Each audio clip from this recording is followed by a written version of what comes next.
Second Chronicles chapter 9. Now when the queen of Sheba heard of the fame of Solomon, she came to Jerusalem to test Solomon with hard questions, having a very great retinue, camels that bore spices, gold in abundance, and precious stones. And when she came to Solomon, she spoke with him about all that was in her heart. So Solomon answered all her questions.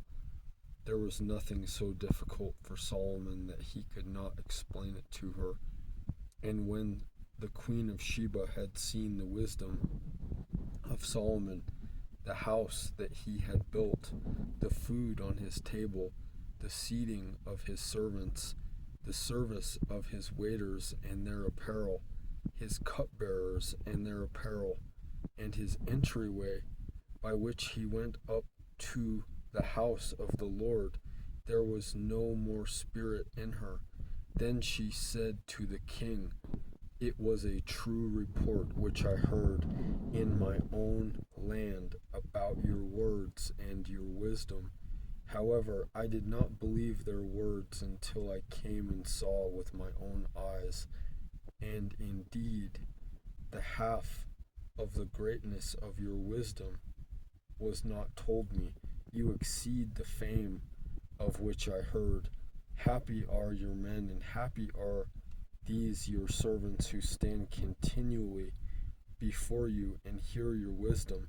Blessed be the Lord your God, who delighted in you, setting you on his throne to be king for the Lord your God, because your God has loved Israel, to establish them forever. Therefore he made you king over them, to do justice and righteousness."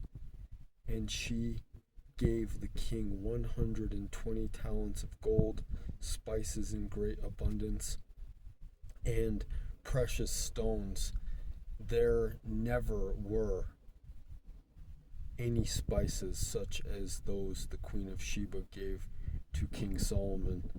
Also the servants of Hiram and the servants of Solomon, who brought gold from Ophir, brought algum, wood, and precious stones. And the king made walkways of the algum wood for the house of the Lord, and for the king's house also harps and stringed instruments for singers, and there were none such as these seen before in the land of Judah.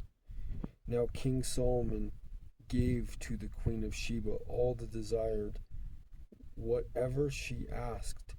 Much more she had brought to the king. So she turned and went to her own country, she and her servants. The weight of gold that came to Solomon yearly was 666 talents of gold,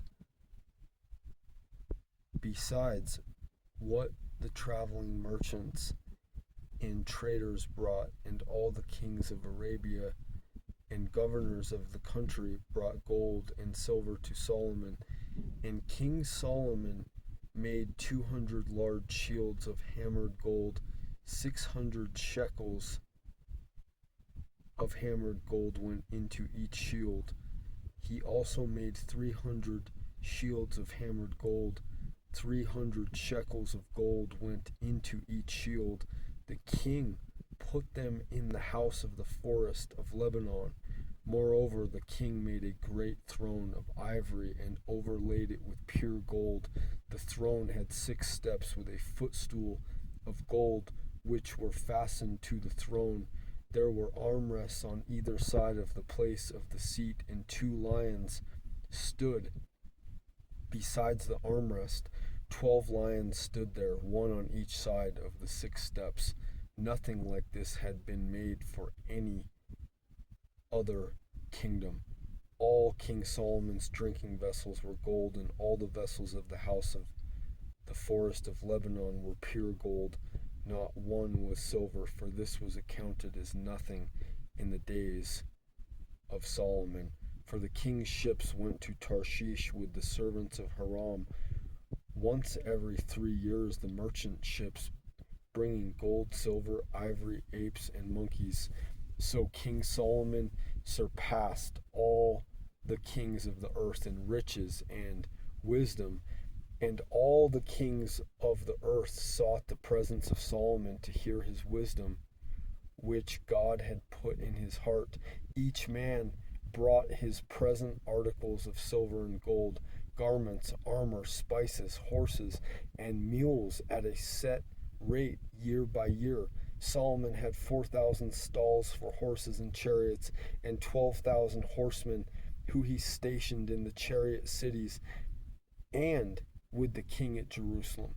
So he reigned over all the kings from the river to the land of the Philistines, as far as the border of Egypt. The king made silver as common in Jerusalem as stones, and he made cedar trees as abundant as the sycamores which are in the lowland. And they brought horses to Solomon from Egypt and from all lands. Now the rest of the acts of Solomon, first and last, are they not written in the book of Nathan the prophet, in the prophecy of Ahijah the Shilonite, and in the visions of Edo the seer concerning Jeroboam and the son of Nebat? Solomon reigned in Jerusalem over all Israel 40 years. Then Solomon rested with his fathers and was buried in the city of David his father, and Rehoboam his son reigned in his place.